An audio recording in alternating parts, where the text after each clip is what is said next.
आज का वचन प्रकाशित वाक्य 7 का 9 से 10 तक और 13 से 17 तक। इसके बाद मैंने देखा, मेरे सामने एक बहुत बड़ी भीड़ थी, इतनी बड़ी कि कोई उसकी गिनती नहीं कर सकता था। हर जाति, हर वंश, हर कुल और हर भाषा के लोग वहाँ थे। वे सिंहासन और मेमने के सामने खड़े थे। उनके वस्त्र श्वेत थे और हाथों में खजूर की टहनियाँ थीं। वे ऊंचे स्वर में पुकार रहे थे, सिंहासन पर विराजमान हमारे परमेश्वर की जय हो और मेमने की भी जय हो।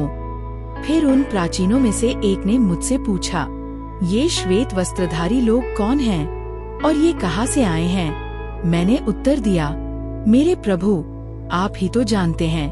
उसने कहा, ये वे लोग हैं जो बड़ी क्लेशों और कठिनाइयों के बीच से होकर आए हैं। उन्होंने अपने वस्त्रों को मेमने के लहू में धोकर शुद्ध और उज्जवल बना लिया है। अब वे परमेश्वर के सिंहासन के सामने खड़े हैं और दिन रात उसके मंदिर में उसकी उपासना करते हैं। वह जो सिंहासन पर विराजमान है उनके बीच निवास करेगा और उनकी रक्षा करेगा। अब उन्हें न भूख सताएगी, न प्यास लगेगी, न सूर्य की तपन उन्हें जलाएगी, न चिलचिलाती धूप उन्हें कष्ट देगी, क्योंकि वह मेमना जो सिंहासन के बीच में है उनका चरवाहा है। वह उन्हें जीवन देने वाले जल के स्रोतों तक ले जाएगा और परमेश्वर उनकी आँखों के हर आंसू को पोंछ देगा। आज का मनन। सन 2010 में लगभग 4000 यीशु विश्वासी दक्षिण अफ्रीका के केप टाउन नगर में एकत्र हुए थे। इस सम्मेलन में 198 देशों से प्रतिनिधि उपस्थित थे।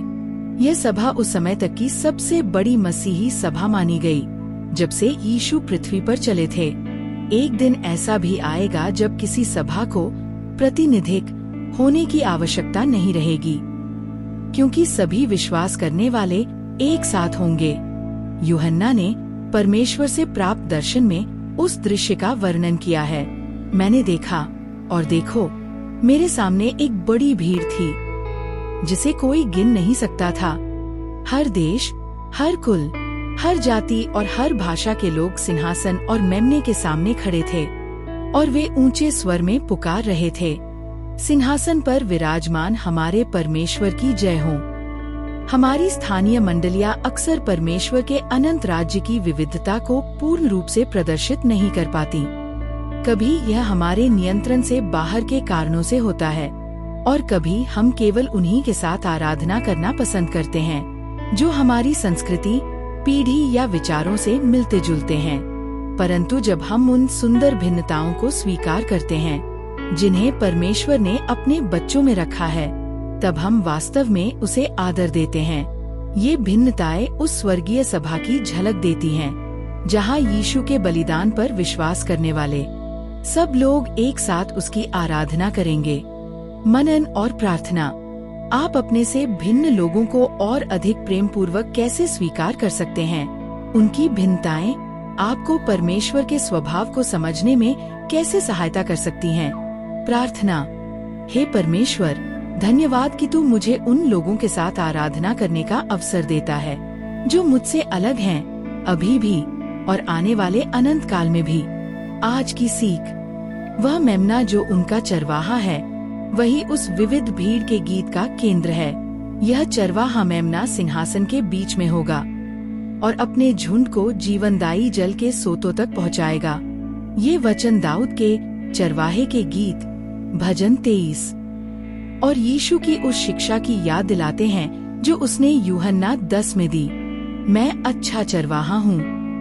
जब हम स्वर्ग में मानव जाति की अद्भुत विविधता पर विचार करते हैं तो हमें याद रखना चाहिए, उस स्थान का केंद्र स्वयं मेमना और परमेश्वर ही होंगे।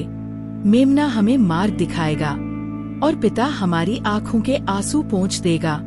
स्वर्ग की वास्तविक शोभा उसी में है कि वहाँ मेमना उपस्थित है। यही वह कारण है जो उस भीड़ को आराधना के लिए प्रेरित करता है।